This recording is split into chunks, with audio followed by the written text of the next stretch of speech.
was a good clap. Oh, that's a saver. It's Riff Arcade. I'm Josh. I'm Butts.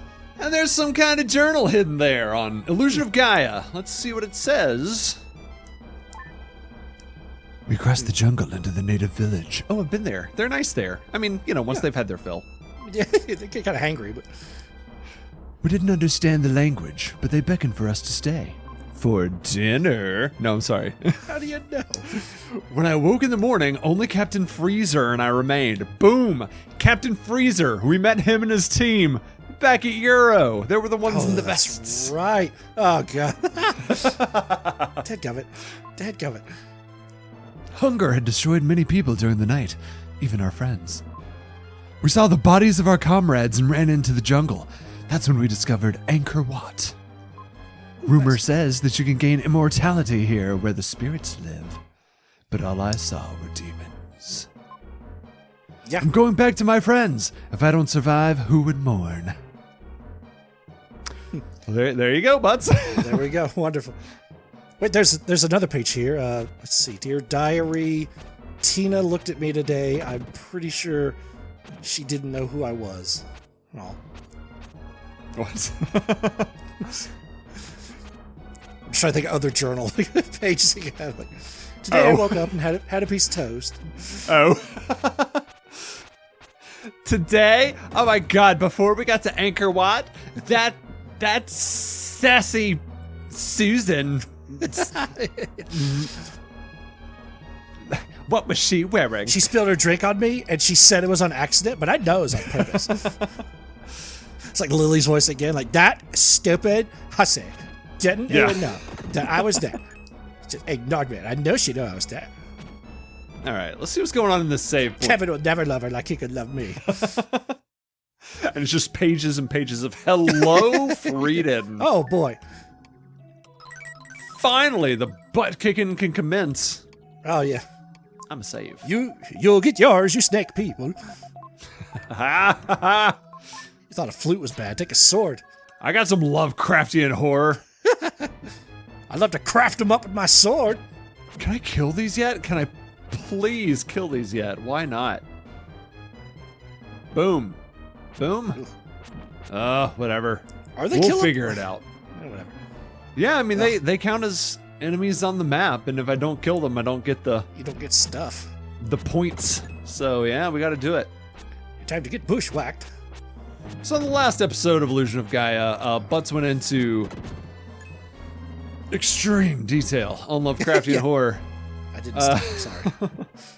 He had to shorten it down from a 2.5 hour long lecture. Yeah. But Thank you for coming to my TED Talk. the last thing I did want to ask you, Butts, was what got you into Lovecraftian horror? What was it? What did you watch and then research that locked you in? Because I know you did both. I did. I think it was Bloodborne was the thing that I was like, all right, I've got to do this. I've got to look into this. So Bloodborne was kind of the straw that broke the camel's back. God, what got me into it?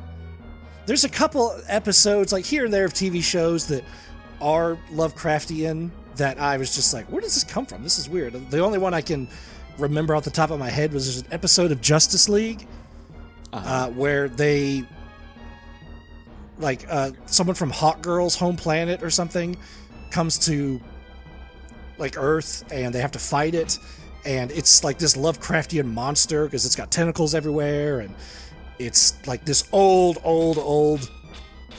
like, basically god that came from Thanagar, and I was like, this is a weird episode. What is going on? And like, I looked it up, and they were talking about it. They're like, yeah, it's based off of this creature, and it's based off of this guy's work. And I was like, okay, well, this is weird. Why would he write this stuff? And then I researched it and was like, oh, okay, there's some cool ideas here. Because, when you're reading Wikipedia articles and summaries about it, you just get the cool ideas part. You don't get the whole, like, yeah, right. It took him 5 pages to describe where in Antarctica they're going to land. So you don't have to slog through that, but I just, like, Bloodborne was the one that made me go, you know what?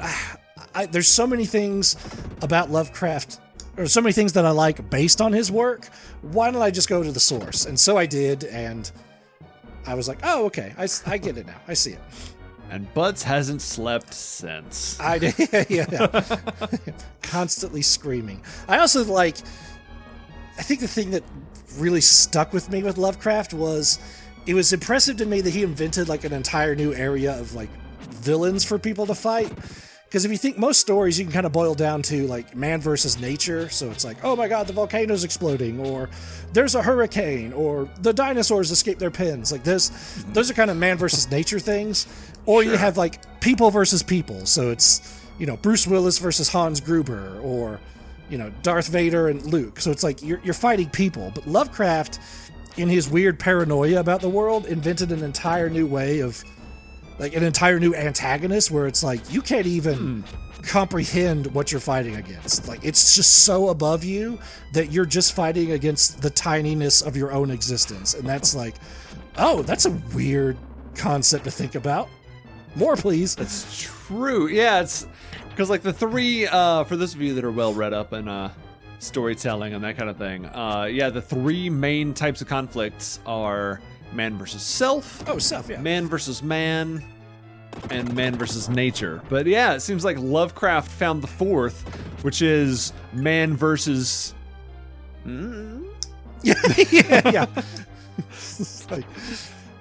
It's like that. It's that Futurama joke of like, can this fight aging? And it's like, well, yes, in the sense that a baby could fight Muhammad Ali. And it's like, yeah, Lovecraft found that out. It's like man versus the fact that he's not as big of a deal as he thought he was, and that's terrifying. Oh, you got a new thing? I think I know what this is. This thing's pretty cool if it's what I think it is. Earthquaker can now be used. The Earthquaker! Yeah! Earthquake. Oh, do your Gaia voice. The Earthquaker is a dark power that can only be used by Frieden, the Dark Knight. That's why he's dark. This causes earthquakes. I mean, duh. The enemy won't be able to move for a long time. Unless he's in a doorway. Push the attack button while jumping down. Oh, it's like a ground pound. Okay. Yeah, it's like a ground pound. So we've had Jumpin' Will. Ladies and gentlemen, meet Jumpin' Freeman. Or Frieden. He would be jumping to freedom, yeah. Frieden, I'll make a big ground to smash ye. I am become death. I can't do that accent. It's so bad every time I like to shop at IKEA. Like I can't just. It sounds fine to me. I mean, our Nordic audiences probably hate us, but okay. So here's the deal. Here's the deal from earlier: is this guy gets in the way, and he doesn't stop dancing like that one boss in Star Fox 64 did. He's a dancing machine. So we do the Earthquaker. Boom! Nice. And it stuns him. And sir, I forgot sir, what that... please move. Sir. Wait. Sir. I forgot what that allows me to do. Oh, I have to do it before he starts spinning. Before he moves? Yeah. Yeah, that's what it is. So let me just reset him here. Boop. Okay. It's like if one of those subway ticket booth things just like went nuts. That's what that guy is. Here we go. Boom. Boom. And now he is stunned. And I can commence with the killing. By the way, but I don't know if y'all have noticed. Commence with the killing. Ouch, jeez. I don't know if y'all have noticed, but turning into Frieden made this whole dungeon so much better. Yeah. These things now die in 2 hits. It's, so much better. So you gotta write that down. Sword better than flute. Note to self. Become when the choice of giant Nordic man with giant sword is applicable, choose that. Yeah. Be that as hard as you can be. There you go. Life tips from Riff Arcade. Yeah. You can be anything. Jeez. Even these guys are a little bit easier. Also, my stats have improved since I've been in here. That's going forward through the rest of the game, that's gonna be a recurring thing, is that, Anytime I Nice, there you start a new area, it's horrible, and then by the end of it, it's better. Boom! I found... Just mopping the floor with them. Yep. You found a mop! Commence to mopping up that floor. Yeah. Time to mop the floor with these foos. Let me double check my numbers. 0 and 0. And 2. Passage. Okay. Yep. So the way this entire dungeon is arranged, it's like I'm going through layers. I kind of like the way this one's set out, because at first you're on the front lawn and you're at the entrance, and then you kind of go through this outer ring of a dungeon, and then there's an inner courtyard, and now I'm sort of in this inner ring of the temple. So it's like I'm slowly making my way through. Which reminds me, Butts, I wanted to ask you, since I asked you to pull up the Wikipedia page. Some of the dungeons in this game are a little more generic, like the Incan ruins and that sort of thing. But Angkor Wat is a very specific ruin that exists in real life. So as soon as I finish reading this journal, I'm gonna have you give us a little education on the actual real life ruins of Angkor Wat. The bones of a lost explorer, fascinated by something. He wouldn't be talking like that. That's his inner monologue. Wow. Angkor Wat research record. Freezer. There's a temple where... Oh, I'll do a Solid Snake for this. Nice. There's a temple where a spirit is said to live. In the main hall, second floor, a bright room blocks the way. You must go through it to reach the top floor. The bright light masks the corridor. Metal Gear. If you want to meet the spirit, you must wear the black crystal glasses. I saw something shining on the ground near the main hall, but I had to run. Probably the glasses for the legend. Otacon! I regret coming here. I hope my child can carry on my dream. Oh, so that's him. That dude in Euro? Already bleached white. Goodness gracious me. Did not take long. All right. Because the Lovecraftian horror slurped the flesh straight off. Ew. Every word in that sentence got worse. Oh, I can earthquake these guys. Maybe that... What does that do? Still can't do it. All right, Butts. Hit me some Angkor Wat facts. Let's see. What? So, all right, it is located in Cambodia, so that's Southeast Asia. It was originally constructed as a Hindu temple, and it is, it's on the Cambodian flag, so it's kind of become the symbol of that country. And it's the largest religious monument in the world by land area. So it's spread out, it's very, very big. When was this thing built? Early 12th century. Yep. So 1100, what was going on in 1100? I guess it was Middle Ages. Well, yeah, that was approaching the Renaissance, I think. Oh yeah, getting there. Approaching. Let's see. It's oh yeah. I'm looking at a map. It's very, very big. Jeez. Okay.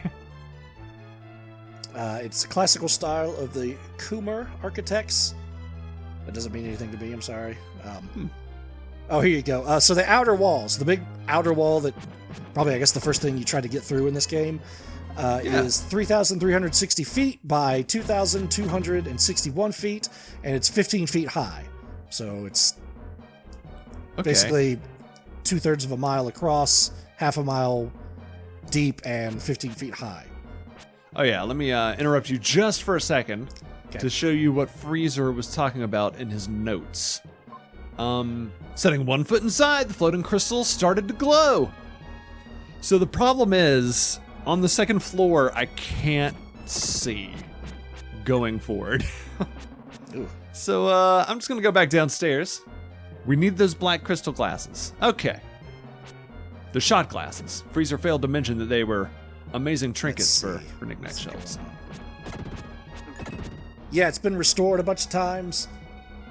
It's very beautiful. If you need to look up a picture, Riff Raff, or Josh, put up a picture. Somebody picture it. Okay. It's very, very boom. World Heritage Site. Very, very cool. It's protected by law, so you can't mess with it. It's become a major tourist destination. Ah, what is the sparkle on the ground I see? Sparkle, sparkle.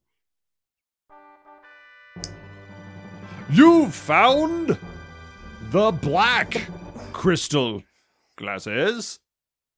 Oh, no. So there it is. They Found sparkle 'em. if they're black.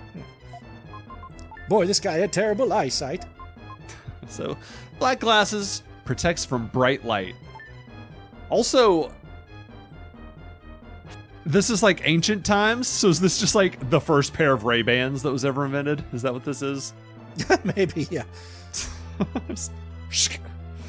Now Frieden can look cool. Yeah. Wait, I've got an idea. What if Windows put right in front of your face? Now Frieden's capable of doing the intros to CSI Miami. He's just like, looks like this temple is ruined. Yeah! I'm trying to think of a good quote for Angkor Wat, and I can't. Oh, this is cool. So, the stones are... Most of the temple is very smooth, and it was laid without any mortar with very tight joints, and some of the joints are very hard to find. So the whole temple is held together by, like, joints and gravity. There's no cement. There's no, like, pins holding it together. Yeah, there's no adhesive. Huh. So, like, it's all gravity. That's very impressive. That is cool. Which means, I guess, like, don't push the stones over, or, like, the whole temple will come down, but each stone's probably, like, a couple hundred tons, so you're probably not going to be able to do that. What is that? Don't be one of those tourists. Yeah, yeah. What is Look, it? I'm going to knock it over. Like, what is flying around? I haven't been paying attention. Those are the crystals research. that were making it too bright. Ah, main hall. Oh, you should have Yeah, I earthquaked. Oh, yeah. Destroy cuts to the outside of the temple. It's just like... Yeah. I regret doing that.